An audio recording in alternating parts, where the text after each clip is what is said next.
Hello student, how are you? Today we will start third lecture of biology. So in this lecture you will read about protoplasmic inclusions. Protoplasmic inclusions means living cytoplasmic inclusions where you have read endoplasmic reticulum, type of endoplasmic reticulum, then ribosome, mitochondria, Golgi complex, microbodies, centrosome, plastids, and types of plastids, chloroplast, then nucleus. So these are the some cellular or protoplasmic inclusions. There are two type of inclusions, living inclusions and second one is non-living inclusions. So we will start living inclusions. The first term is endoplasmic reticulum. Endoplasmic reticulum is an interconnected network of membrane-like channel. The basic important term is interconnected network of membrane line channel. Membrane से form है. It is present throughout the cytoplasm of eukaryotic cell. पूरे cytoplasm में फैला होता है. It is visible under the electron microscope only. It is connected with a plasma membrane. ये this is the main points connected with plasma membrane, Golgi bodies and nuclear membrane. It is basically two type. Which one? First one is rough endoplasmic reticulum. Rough endoplasmic reticulum we will denote RER. Rough endoplasmic reticulum. It is also granular endoplasmic reticulum. इसमें कुछ structure होता है इसलिए इसको granular endoplasmic reticulum कहते हैं. It is rough in appearance because presence of small granular structure name ribosome. Rough endoplasmic reticulum rough क्यों है? Due to presence of ribosome. On its surface it has long flat sac like structure called cisternae. This is the cisternae. You read this term again and again. Cisternae. Rough endoplasmic reticulum, it is cisternae. Then second one is smooth endoplasmic reticulum. Smooth endoplasmic reticulum, we will denote this term by SER. Smooth endoplasmic reticulum. It is found mostly in the outer part of the cytoplasm. It is smooth in appearance because no ribosome on its surface. So this is the endoplasmic reticulum. The function of endoplasmic reticulum is it forms cytoskeleton और supporting framework of the cell. Means cell को एक support करता है उसका framework form करने पर. It's provide intracellular transporting system. Cell के अंदर जो सेलुलर ऑर्गेनेल्स हैं उन सेलुलर ऑर्गेनेल्स को ये कनेक्ट करता है. It is called as intracellular transporting system. Its provide surface for cell secretions and storage. So I am discuss about function. It keeps various organelles in at their places. It help to formation of other organelles. So this is the function of endoplasmic reticulum. Two type of endoplasmic reticulum function. Now next organelles is ribosome. Ribosome is a small granular structure. ये भी एक granular structure अभी आपने read किया हुआ है कि endoplasmic reticulum rough क्यों है, क्योंकि उसमें राइबोसोम्स हैं. ठीक है, तो ये इंडिपेंडेंट भी रहता है. तो this is small granular structure without membrane. अभी बहुत सारे सेलुलर ऑर्गेनेल्स होंगे जिनकी अपनी ओन मेम्ब्रेन होती है, but ribosome has no membrane, without membrane. It is visible under the electron microscope. They are usually found attached to the outer surface of endoplasmic reticulum. You have read this one. Endoplasmic के outer surface पर attached होते हैं और that's this type of endoplasmic reticulum is called rough endoplasmic reticulum and it is freely arranged in the cytoplasm. Ribosome are the smallest known cellular organelles. सबसे छोटा cell organelles. Cell organelles मतलब cell के अंदर जो cellular parts हैं. They are only organelles which are present in all type of cell. Yes, this is also important character. Eukaryotic cell हो या prokaryotic cell हो, सब में ये प्रेजेंट होता है. तो which are present all types of the cell. Groups of ribosome is called polysome. In previous lecture we have discussed कि polysomes is present in prokaryotic cell. The functions of ribosome is this help only in protein synthesis and known as the protein factories of the cell. Ribosome को क्या कह रहे हैं? Protein factory. तो it is known as protein factories. Are you clear? Now next one is mitochondria. Mitochondria, mito means thread. यदि इस words को आप define करो, दो split करो, तो it is made up of mito means thread, chondria means granules, means thread like granules. So it is properly known as powerhouse. It is already given in bold letters or black color, powerhouse. The mitochondria are seen as thread-like or granule-like structure under light microscope or double-balled bag-like structure. It is double-balled. कैसा होता है ये? Double-balled. तो इसकी membrane होती है. It is bag-like structure under electron microscope. The inner membrane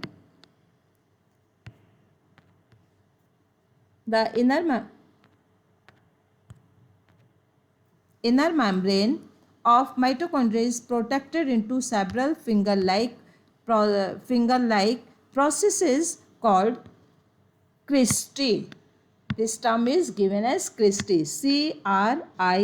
cristae. Cristae. Now you can see here cristae. This one, cristia. This one. जो outer membrane है ये पूरी स्मूथ होती है. इंटरनल मेम्ब्रेन क्या फॉर्म कर रही है? Internal membrane. इंटरनल मेम्ब्रेन एक, जस्ट मिनट स्टूडेंट. यस. सो क्रिस्टे, CRISTAE, क्रिस्टे. और उसमें क्या टर्म पढ़ा था आपने? उसमें टर्म पढ़ा था सिस्टर्नी. तो दोनों से कंफ्यूज नहीं होना. Cristae present in mitochondria, cisternae present in endoplasmic reticulum. Clear? So it is cisternae. The inner membrane is sweetened with tennis racket like structure. This one, ये जो स्ट्रक्चर दिखाई दे रहा है, दिस इज ये क्या है? ऑक्सोसोम. और एलिमेंट्री पार्टिकल्स. ये ऑक्सोसोम्स किस में हेल्प कर रहा है? ऑक्सीडेटिव सेलुलर रेस्पिरेशन में. Cellular respiration. क्लियर? और it is called as elementary particles. इसको पावर हाउस कह रहे हैं ना बच्चों. क्यों कह रहे हैं पावर हाउस? क्योंकि इसमें क्या हो रहा है? सेलुलर रेस्पिरेशन हो रहा है और उससे एटीपी फॉर्म हो रही है और पूरी सेलुलर ऑर्गेनेल्स को ये एनर्जी प्रोवाइड करेगी. So this is called as power house. The space bounded by the inner membrane is called inner chamber. This one is inner chamber. ये लिखा हुआ है इंटर मेम्ब्रेनस स्पेस और इनर मेम्ब्रेन, आउटर मेम्ब्रेन और inner membrane. This one is called as inner chamber. Inner chamber. Clear student? It is fall of ground substance called matrix. और पूरा इसका जो टर्म्स है ये है जिसमें कि ऑक्सोसोम प्रेजेंट है. This one it is called as matrix. Matrix means जिसमें इसका पूरा स्ट्रक्चर फॉर्म है. Matrix is rich in enzymes needed in aerobic respiration. अभी हमने आपको बताया ना cellular respiration. It is aerobic respiration. So this is mitochondria. Mitochondria के फंक्शंस में it is respiratory. It consists of respiratory enzymes which is present in mitochondria and help in oxidation of food material and release energy. ये energy जो release कर रहा है ये क्या काम करता है? It is store in form of energy rich bonds called ATP. ATP capital letter से ही लिखा जाएगा ये ATP. The name is adenosine, SINE, adenosine triphosphate,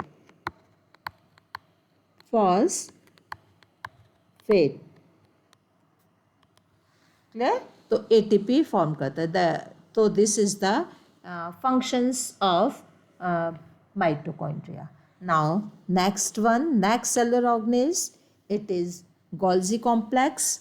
Golgi complex इसका आप स्ट्रक्चर देखोगे तो कुछ ये endoplasmic reticulum, rough endoplasmic reticulum की तरीके से दिखाई दे रहा है, बट कुछ डिफरेंस है. क्या डिफरेंस है? Let us be discuss. It is also called Golgi apparatus, Golgi body और Golgi complex. इसको तीन नेम है. Golgi complex, Golgi apparatus, Golgi bodies. It is pile of flatted sac named cisternae. ये this one is cisternae. ये cisternae दिया हुआ ना. This one is cisternae. Present usually near the nucleus. कहाँ होता है? न्यूक्लियस के पास होता है. In case of plant cell, it is called as dictyosome. Plant cell में यही स्ट्रक्चर क्या है? Dictyosome. You just keep this term in your mind. Plants में यही स्ट्रक्चर डिक्टियोसोम है. It is found distributed throughout the cytoplasm. Golgi complex is mainly concerned with the following functions: secretions, membrane flow, formation of acrosome of the sperm. Very important terms. Sperms में एक्रोसोम्स का formation किसके through हो रहा है? Golgi complex के through. और ये एक्रोसोम्स अभी लेटर क्लास में, अब नेक्स्ट क्लास में और 11th-12th में you will read what is the function of acrosome. फिर नेक्स्ट है प्रोसेस ऑफ फॉर्मेशन ऑफ योग.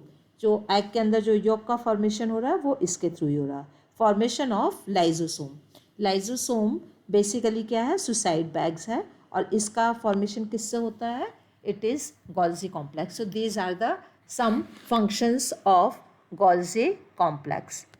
Next, Golgi complex के बाद next आता है microbodies.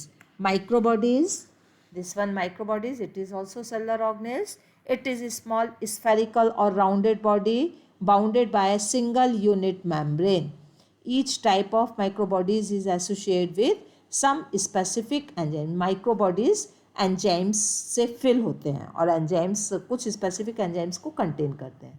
The most abundant and important microbodies is lysosome. We have already discuss this term lysosome. It is called as suicide bags.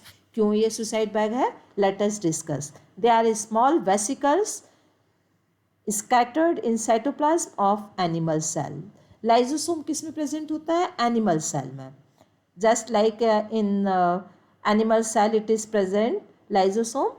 क्यों हो रहा है? Because they contain 40 different type of enzymes और ये एंजाइम्स हाइड्रोलेज होते हैं. इन enzymes का क्या यूज हो रहा है? These enzymes help in digestion of foreign body born out organelles. Born out organelles means जो ऑर्गेनिल्स वो हो जाते हैं, टूट फूट हो जाती है और बेकार हो जाते हैं, सेलुलर किल हो जाते हैं, उनको ये ख़त्म कर डाइजेस्ट कर लेता है. मीन्स जो सेल के लिए हार्मफुल है उसको ये डाइजेस्ट कर लेता है. If the enzymes are release into cytoplasm because of rupturing of their limiting membrane. यदि कोई एंजाइम साइटोप्लाज्म में रिलीज हो रहा है तो लिमिटिंग जो उसकी आउटर मेम्ब्रेन्स है, लिमिटिंग मेम्ब्रेन्स जिसको कहते हैं, वो रप्चर होगी क्योंकि इसके एंजाइम्स बहुत ज़्यादा कैसे होते हैं? पावरफुल होते हैं. These enzymes can digest all components of the cell. इसलिए लाइजोसोम कभी भी जब बर्स्ट होती है तो वो सेल मेम्ब्रेन के पास जाके बर्स्ट होती है. सेल के अंदर बर्स्ट होगी तो उसके हाइड्रो एंजाइम्स बाहर निकल जाएंगे और उसके कंपोनेंट्स पूरे डाइजेस्ट हो जाएंगे. So this is called as suicide bag of the cell. क्या नया नेम है? Suicide bag of a cell. The function of microbodies in intracellular digestion, सेल के अंदर का डाइजेशन का काम कर रहा है. Digestion of foreign body, digestion of worn out organisms, formation of bones. These are the some functions of microbodies. Now next one is microbodies. Next one is centrosome. Centrosome, these are the 6 Cellular organelles, it is found in animal cell and but absent in plant cell. Whether this is difference between plant cell or animal cell also. In very few exceptions, it is present near the nucleus. Nucleus के पास होता है and it is differentiated into clear homogeneous mass of cytoplasm. It is called as centrophere. क्या कह रहे हैं इसको? Centrophere. और pair of microtubular centrioles, दो सेंट्रियोल्स से ये कनेक्ट होता है. Functions, centrosome concern with the following function. The process of cell division. Cell division में सेंट्रोसोम बहुत ज़्यादा यूजफुल है, तो ये सेंट्रोसोम सेल डिवीजन में हेल्प कर रहा है. ठीक है. The formation of basal bodies of cilia and flagella. कुछ सेल में सीलिया होते हैं, कुछ में फ्लैजला होते हैं. You just read in first lecture. तो ये किससे फॉर्म हो रहा है? सेंट्रोसोम. तो centrosome is very important cellular organelles. Now next one is plastids. Plastid is present only plant cell. So we will underline this term. It is present only in plant cell. But sometimes it is present and seldom found in animal cell. They are double walled structure. अभी mitochondria में आपने double body structure read किया था. This is also one cellular organelles which contain double body structure and it is present in different shape. These are ये different shape के होते हैं, just like ribbon shape, U shape, discoidal shape, oval shape और spherical shape. These are capable of division. इसमें अपनी membrane है, अपना DNA है, तो ये capable of division. जो काम न्यूक्लियस कर सकता है वो सेल का, उसका थोड़ा सा वर्क प्लास्टिड्स भी कर सकता है. Depending on their color, plastids are different type. Depending on color, they are categorized into two type, leucoplast or chromoplast. Leucoplast is a white color. इसमें आता है amyloplast, protinoplast और इलियोप्लास्ट. डिपेंड करता है कि कौन सा इसमें फूड मटेरियल स्टोर है. एमाइलोप्लास्ट में कार्बोहाइड्रेट, प्रोटीनोप्लास्ट में प्रोटीन और इलियोप्लास्ट में फैट स्टोर होता है. नेक्स्ट आता है chromoplast. Chromoplast means coloured pigment. Chromoplast क्या है? Coloured pigments. और जो ग्रीन कलर लीव्स का, it is due to present of chromoplast. It is two type. First, some chromoplast are photosynthetically active, photosynthetically inactive. वो chromoplast जो photosynthesis में help नहीं कर रहे हैं. और सेकंड है फोटोसिंथेटिकली एक्टिव, वो क्रोमोप्लास्ट जो फोटोसिंथेसिस प्रोसेस में हेल्प करता है. आपको पता है फोटोसिंथेसिस क्या है? Formation of food material by the plants in presence of light. So this process is called as photosynthesis. Now photosynthesis, after that next chromoplast. This is chloroplast.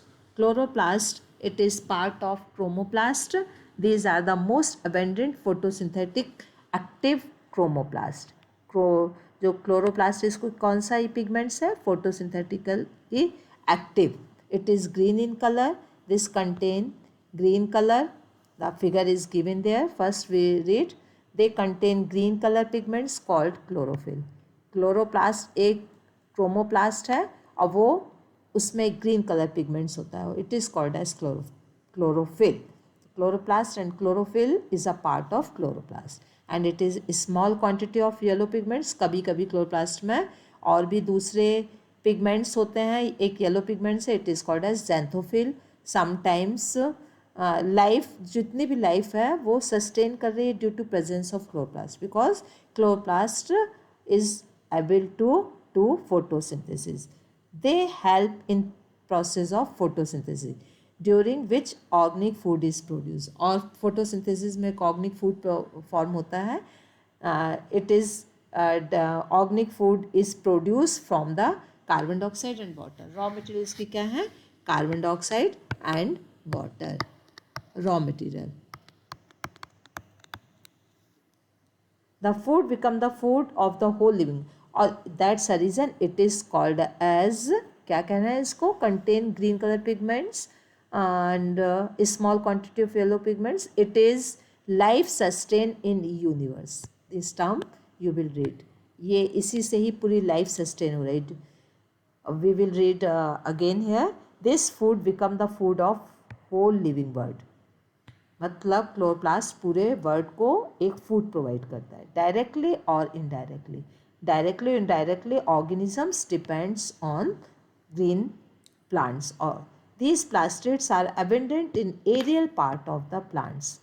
जो parts, plants के जो पार्ट्स एयर में होते हैं, this is called as aerial parts, उसमें सबसे ज़्यादा plastids होगा।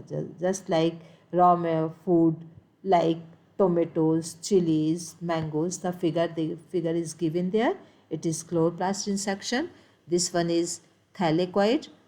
This one is thylakoid, and thylakoid, it is arranged in coiled structure, sac-like structure. It is inner membrane. आप ऑलरेडी पढ़ चुके हो, दो मेम्ब्रेन है, आउटर मेम्ब्रेन और इनर मेम्ब्रेन, थैलेकॉइड। और दिस इज ग्रेनम। थैलेकॉइड जब अटैच्ड होते हैं, एक के ऊपर एक थैलेकॉइड्स अटैच्ड होकर क्या फॉर्म कर रहे हैं, ग्रेनम्स। और दो ग्रेनम के बीच की जो स्पेस है, it is called as intergranal thylakoids. And thylakoid को except thylakoid, the remaining portion of the chloroplast is called stroma. Stroma and second part is granum. ठीक है, इसमें फोटोसिंथेसिस के डिफरेंट प्रोसेस कंप्लीट होती हैं क्लोरोप्लास्ट में। Functions, we will read function. Chloroplast help in the storage of food, chloroplast help in photosynthesis and provide food in the whole of the living world. We have already read it. Third one, chromoplast provide attractive colors to the plants and help in attracting pollinations agent। ये different colour जो petals के आ रहे हैं, ठीक है, leaves के आ रहे हैं, it is due to presence of chromoplast. और यदि क्रोमोप्लास्ट नहीं होगा तो फिर पॉलिनेटर्स नहीं होगा, उसमें जो इंसेक्ट्स पॉलिनेशन है, एनिमल पॉलिनेशंस, वो नहीं होगा, क्योंकि वो कलर अट्रैक्शन से ही वो फ्लावर्स की ओर आते हैं। They are the best purifier, ये इंपॉर्टेंट पॉइंट है। क्या है ये? Best purifier, best purifier of air, air को प्यूरिफाइड कर रहा है। क्यों प्यूरिफाइड कर रहा है? To the evolve of oxygen, oxygen को इवॉल्व करके। So this is the plastids or chloroplast. Now student, today we will finish our lecture in chloroplast. Next part we will give you the next lecture. Thank you. Have a nice day.